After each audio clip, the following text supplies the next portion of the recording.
Welcome back. Today, I'm going to be going through the answer for this question.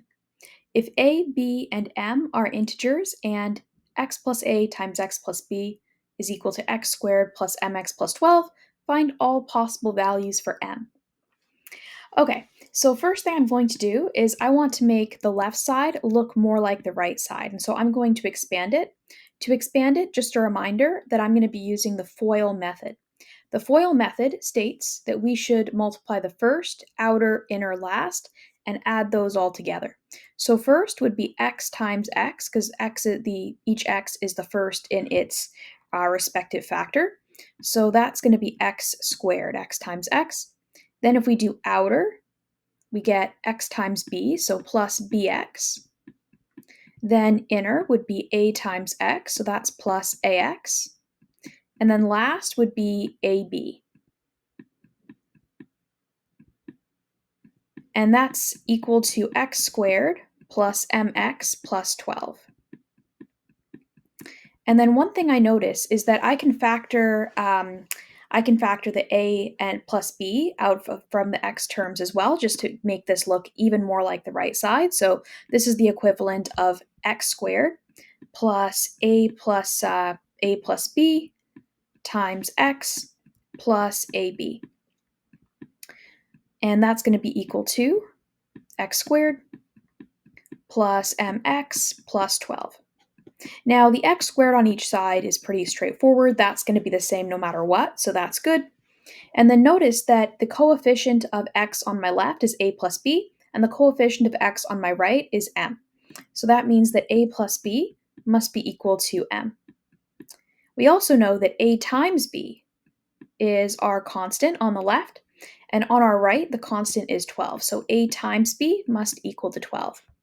And so basically, we need to know what are all the possible ways that we can multiply two numbers to get 12, and then we would add those up to find the possible values of m. Now keep in mind the constraints in the beginning. It says that a, b, and m are integers.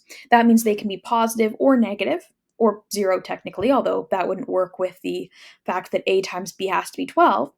But they have to be, they can't be fractions or decimal numbers or things like that. They can't be between the integers. They have to be integers.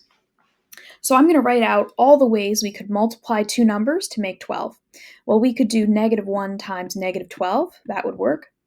We could do 1 times 12. We could do -2 times 6, or sorry, -2 times -6 rather. We could do 2 times 6. We could do 3 times 4, and we could do -3 times -4. Now, technically, we could also swap the order of these, like instead of -1 times 12, I could write -12 times -1. The reason I'm not going to write these all out in the reverse order is because addition is commutative. Right? And so what do I mean by that? I mean that if we switch the order, we're still going to get the same sum anyway. And so writing out those isn't actually going to get us any extra values for m, and that's why I'm not going to bother with that here. Okay, so now I'm going to write down what if we were to add these up. So -1 plus -12 would be -13. So the possible m values include -13. Then for 1 plus 12, that would be +13. For -2 plus -6, that'd be -8. 2 plus 6 would be +8. And then we would get, for 3 plus 4, we get +7. So next one would be +7, and then -3 plus -4 would be -7. And so those are all the possible m values, because we found all the ways that a times b could make 12, such that a and b would have to be integers, so we didn't include any fractions or decimals in that.